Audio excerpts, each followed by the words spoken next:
the whole idea of how you got into real estate and what you're doing now. Sure. I've been in real estate for 21 years now. I think I'm one of the guys that did this business backwards.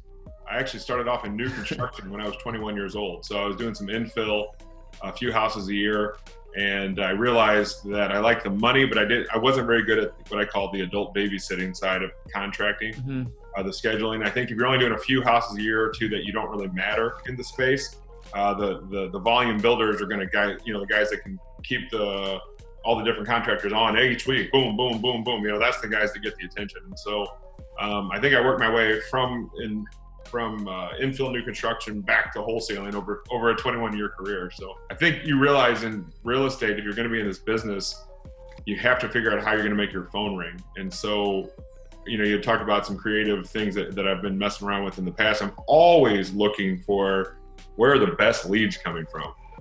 That's a question I ask myself all the time. Where are the best leads coming from? And, I used to think a long time ago that it was foreclosures or it was bank-owned properties or it was, all these things. It's got to be where the best leads are. Auctions, where are these leads coming from? I even like probate leads too. They're good leads. And I think in my quest back in 2011, I've been in real estate for 21 years. And back in 2011, I kind of looked at the 66 houses that were bought that year. And I said, what was it about these houses that was similar? Or what is a generic or stereotypical story that I could say about these houses that we bought? And we kind of came up with this, what I still use today, that the best leads come from somebody that usually just moved into senior living, the adult children of seniors. Mom's been living on her own for 8 years since dad passed away. She's been doing the best she could with the house. She's been on a fixed income. Something just happened to mom again, right? You don't move a healthy mom into senior living. Something like a fall or a surgery or something happens to mom where she can't take care of herself anymore.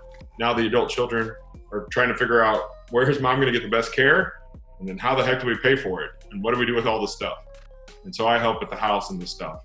And so that's kind of been how I fell into what I call these pre-probate leads or these senior living leads.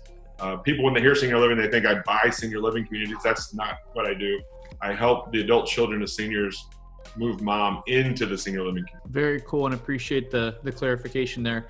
I think one thing you do is that's pretty much a mandatory as an entrepreneur, no matter what business you're in. Most of you listening to this are going to be in real estate, obviously, but kind of going back and reviewing, like Philip was talking about, just like what was like the successful caricature of how you're getting leads. And you can do that in a lot of different aspects of your business.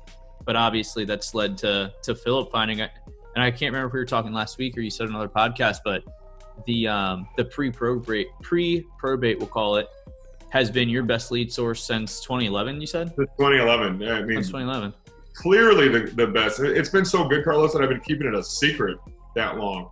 I didn't want anybody else to do this in St. Louis, so I've been keeping this one a secret for myself. I knew I had something good there. And so, times change, and now I'm trying to grow this thing nationwide. So now it's like I got to go out and tell people my secret and show them exactly what I've done.